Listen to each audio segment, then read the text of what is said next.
cameras.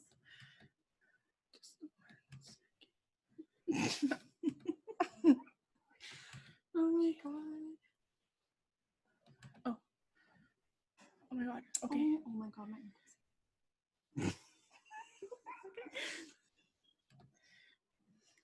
It's just casual. Oh my god, my ankles. Oh my god. Oh my gosh.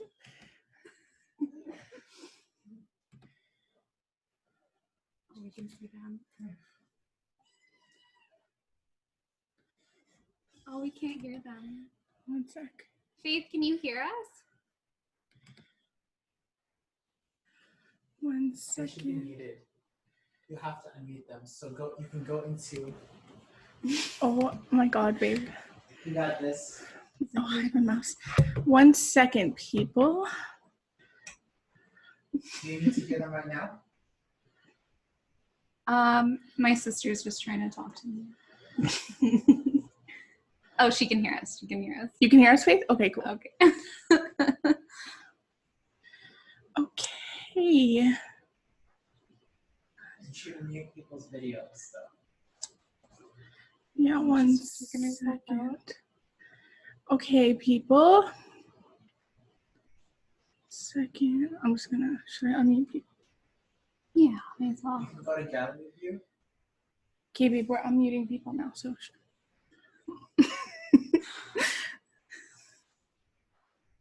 Yeah. Yeah? Yeah. Okay. Oh my god. So not professional.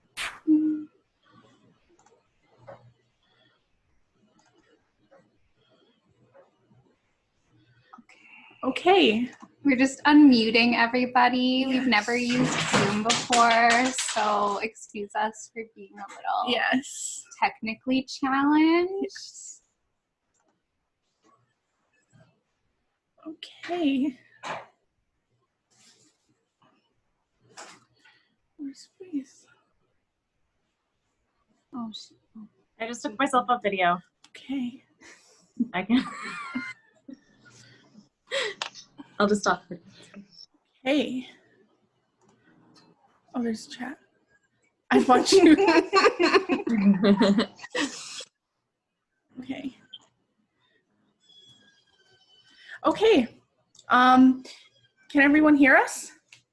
Yeah. Yes. Yes? Yes. Yes? Okay. Okay, we're Okay, good. cool. All right. Welcome to BC Bitches, a poetry reading. Also, don't mind the noise of our cats in the background. Lolu's just feeding them right now, so they're a little rambunctious and excited. Yeah. Yeah, I guess maybe while we just wait a couple minutes to see if anybody else is gonna pop in, we can talk a little bit about what made us want to write this chapbook and put together all these poems. So we it's actually been a long sort of time in the making for us, I guess. I don't know. I feel like poetry time operates on kind of a different wavelength than regular time, but it felt like a long time. So we started kind of thinking about BC Bitches last year, probably, maybe a year and a little bit ago. We were downtown at Kelly O's. I don't remember why. We were just out. We were out. And we came home after having a couple fancy shooters, and we were on the back porch, and we just started kind of talking about high school and how weird some of I don't know, I guess the things that we experienced were, and how they were sort of particular to where we are in Canada and the world. And we had very similar experiences growing in BC, partying at the river, people going to monster truck shows learning how to shotgun a beer. Yeah, so we just kind of like connected on that level. Yeah, that was probably one of the things that made me and Ashleigh friends at first. Yeah. Which, like, shout out to Michael, I was in your class. Hey. Yes. Shout out to Michael V. Smith. Yes. Yeah, so I don't know, it's kind of funny to watch the project come into like fruition more, and we're just like super pumped to be able to read some poems from it and hopefully put together a chapbook soon, although we've run into some technical difficulties with the bookmaking process on account of that our printer broke. Yes. Which makes printing it look really hard. Yes. So we did post on our Instagram asking for donations to help us buy a new printer. You know, it is an investment into two young artists. And just with like already struggling with money, we don't really want to have to go and buy a printer without a little help. So if anyone is interested in donating to our careers, yeah, that would be really great. Yeah, or if you have like a fancy old printer that you don't use, like, hit me up on Instagram. Yes. Let's talk about it. Yes. Yeah. So I think we can start reading some poems. Yeah. We're gonna be pulling some like novice level poetry reader shiz tonight, on account of also that our printer's broken and reading off of our phones. So that's another kind of layer of technical fun that we are going to be dealing with tonight, but hopefully it'll make for an interesting watching experience.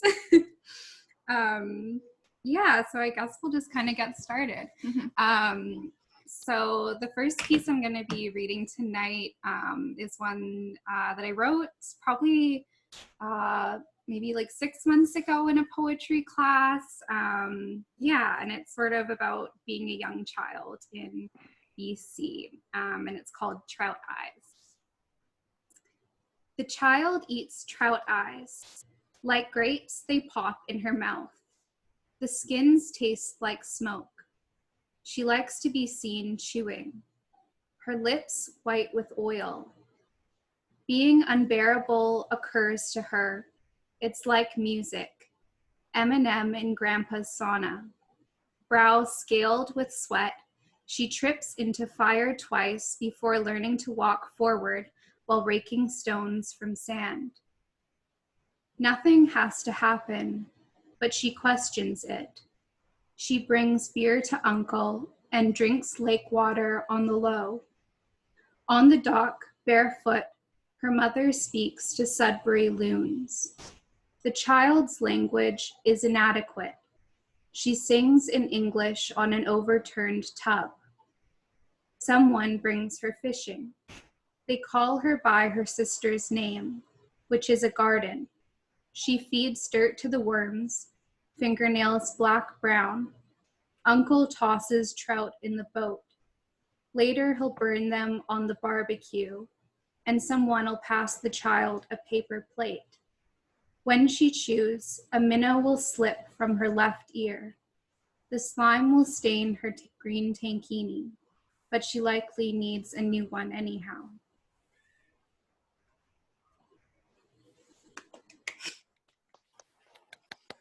Yay, first poem. Wow.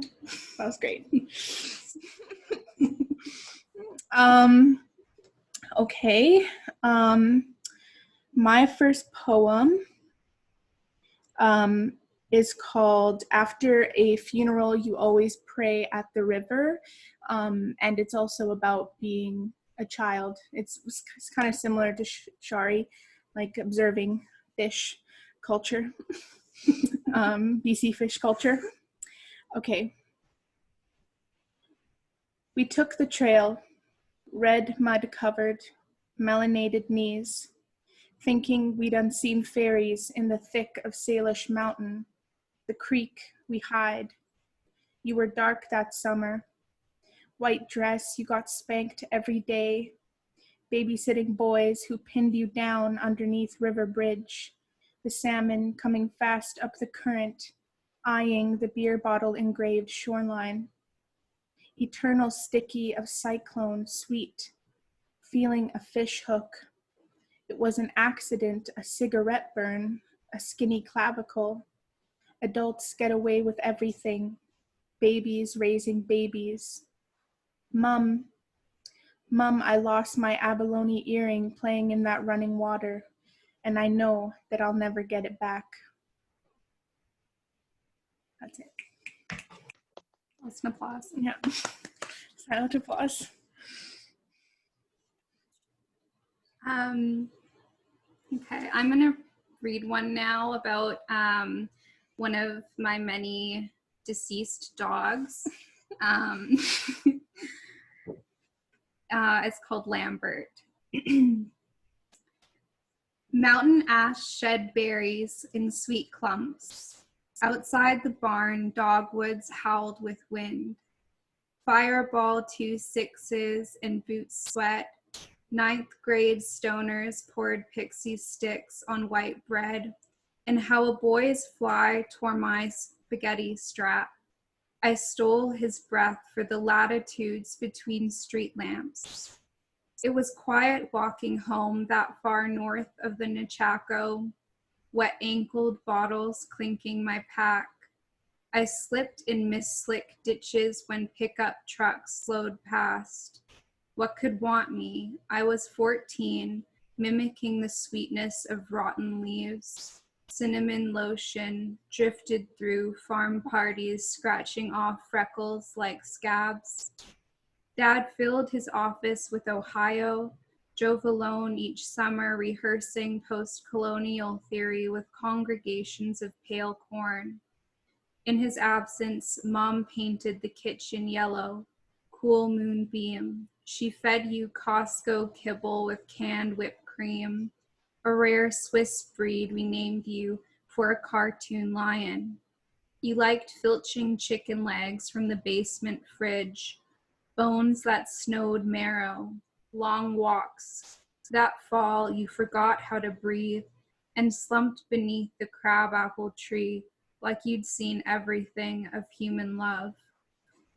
Home from the party, our old room spun. Your panting lifted floorboards woke the bong ashes in my throat. I threw up. Oh, rest your skull on my shoulder, lips foaming flowers.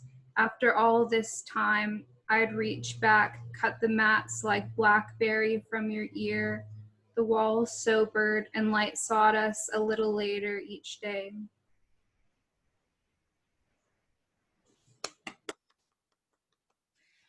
It's a favorite. I feel like we're just like I know. I know. So good. Okay, yay, Sari. Okay, this next poem is called Don't Cast Your Pearls Before Swines, which is something my auntie used to always say to me. And I didn't really get it when I was a kid. And it's one of my favorite poems I made this year. Leonardo da Vinci owes me some sweetgrass. My innocence and fear still creates borders made up in the mind of my child self, like an invisible layer between me and Europe. Those open waters creating boredom. Villages strewn by scarves and baskets. I remember those islands too. An invisible layer that can detect my stench from the boat miles away, and my words cannot pass as something precious enough for plexiglass. I am listening to the woman lecture while I'm tucked into the pocket of my Nacomb's raspberry apron. I could listen all night to the in-betweens and in the two places at once these women travel. These windows I am watching, sitting in this lecture chair, histories I'm snuggled into, passing like the sky train rushing to waterfront. Sitting in this classroom, trying to wrap my tongue around prose. May I butt in? You do not have permission to use words like that one. I don't come up with the rules. I am told through ripples of my stomach, the season when the water rises. People died on railroads, in motorboats, tent cities just for me to struggle in this way. How could I fit that onto buckskin? Buckskin, that's what you owe me, Leonardo. While I'm waiting, I will teach myself what it means to sight a place, what it means to carry the leaving of somewhere. Somewhere in a place like this.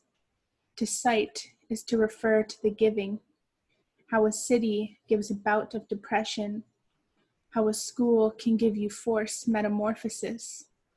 I am waiting for the reciprocity, the take back. Leonardo, it is time for you to reciprocate. That's it.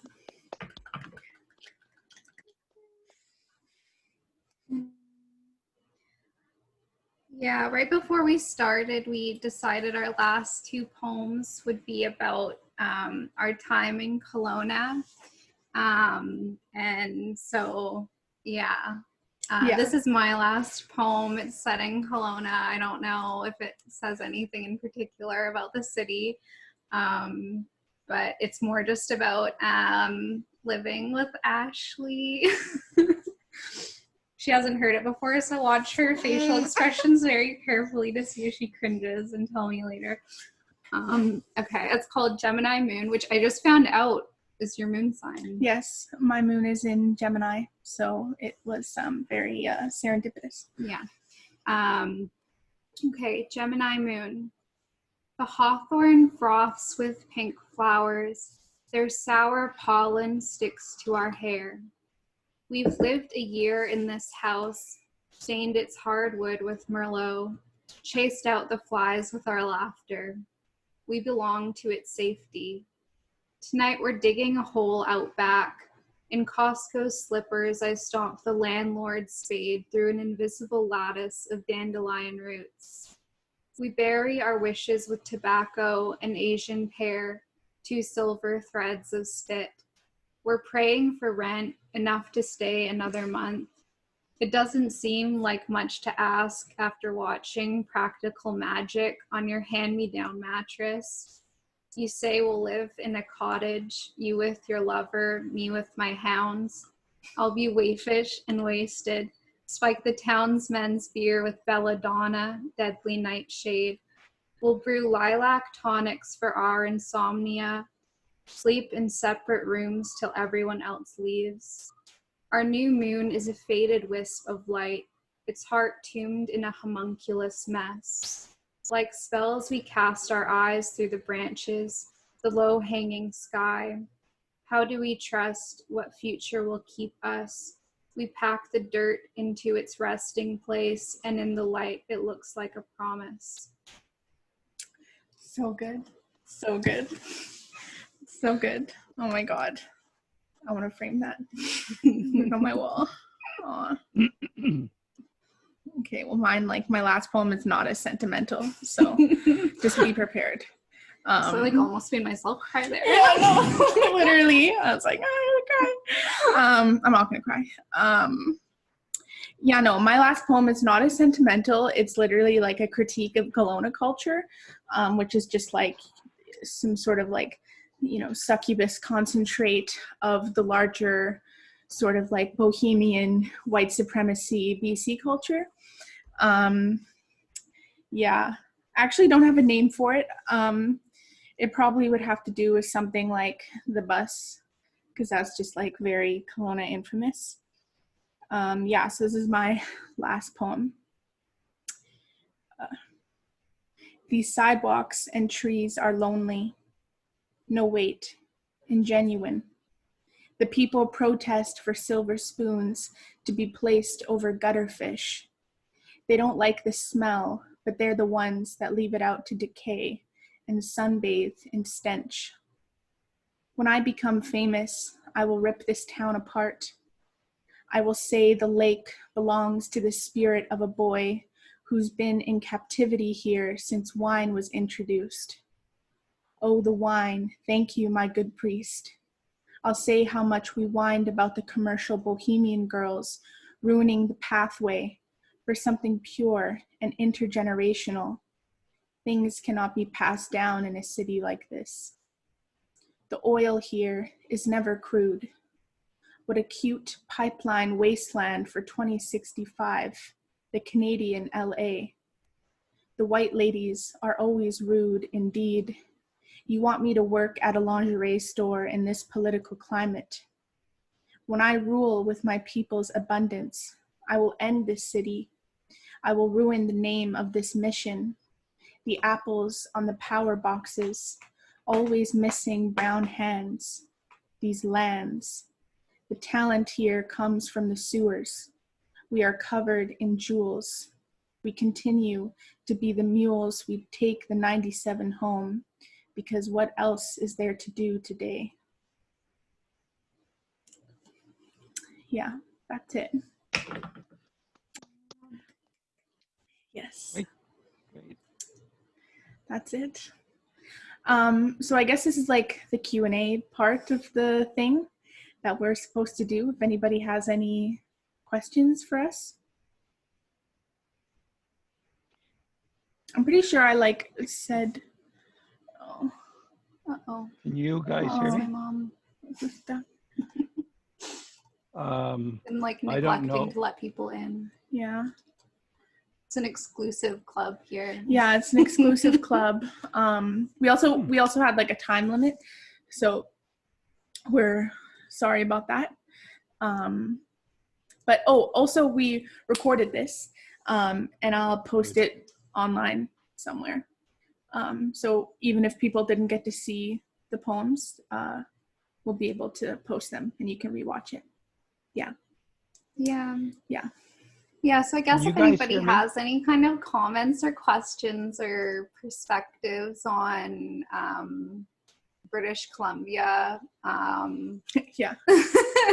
that's probably a pretty big thing to ask for, but yeah, feel free to share. Yeah, do we want to say anything more about what we think?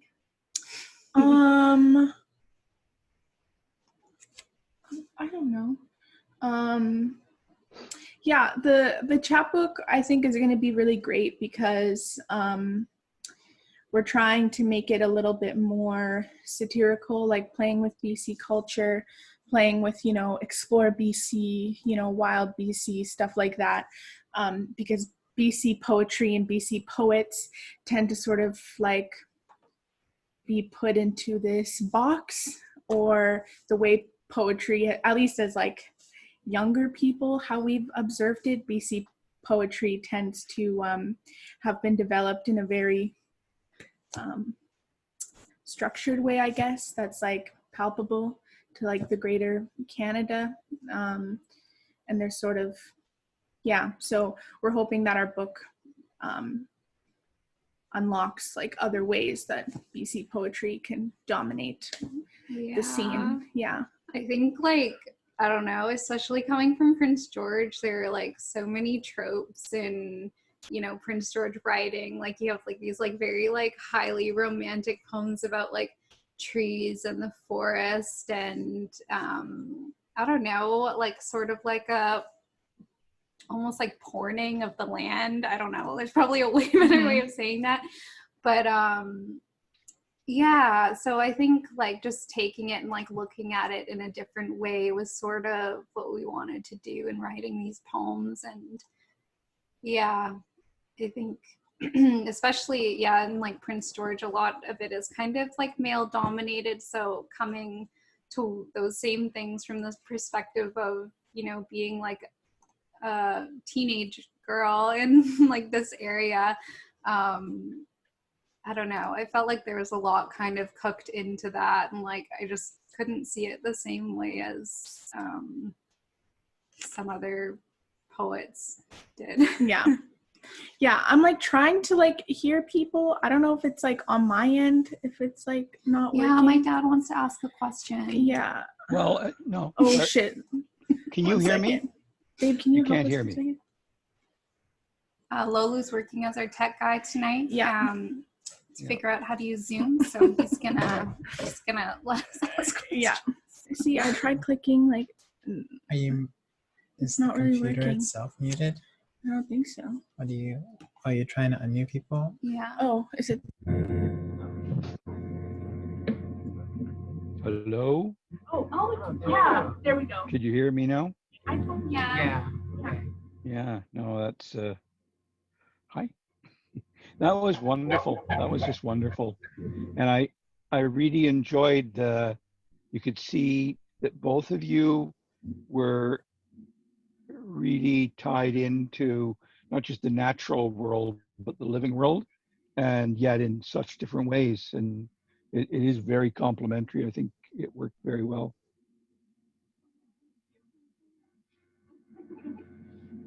From a totally unbiased perspective. Yeah, we know. Yeah. If anybody else wants to say.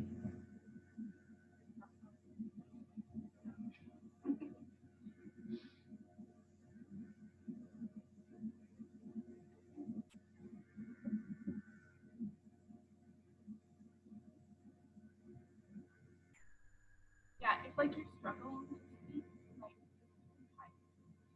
Oh, the sound is really getting funny. There's a cat behind you.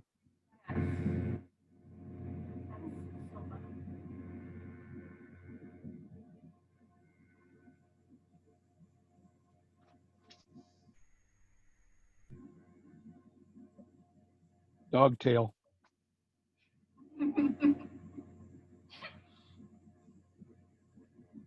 yeah, no one else? No one else is saying? Oh. Sorry. We're so bad at Zoom. This is ridiculous. Yeah, just so long as they're. Oh, Oh, thank you. Oh, Dad, unmute yourself. I mean, mute yourself. Chief is being so loud. That was really amazing. Really good job. I really enjoyed that. It's really good. Yeah, Shari's like entire family. Yeah. Loved it. Yeah. Yeah, I'm just letting it all sink in, honestly. It's a really good experience, and you guys should do this again. Yeah, no, we definitely should. Like, Yeah. Yeah, how long were you advertising this event for? Oh, I think just 1 week? posted like 2 things. Oh, okay. Yeah, I would definitely give you guys a shout out and yeah, get even more people out. But yeah, this is I think a really good event.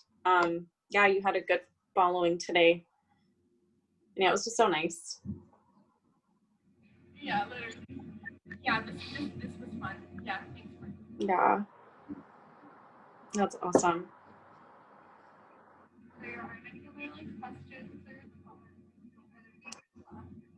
Oh yeah, shout out to English Not Here, Sarah, the League of Canadian Poets. And it was also Michael's class. Yeah, that so I Michael first actually- met Sarah in the Power of Sari. Yeah, well, yeah. Where we met the first time. Michael, do you remember that? Yeah. And I sat beside Shari because she looked like kind of artsy and you know, just like kind of not too enthusiastic, which like I felt sort of like approachable for me.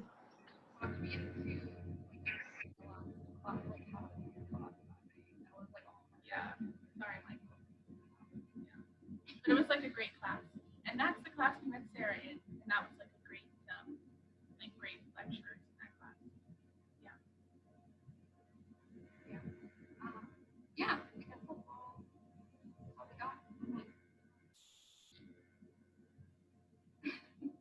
Oh, and thanks to the League of Canadian Poets for giving us money.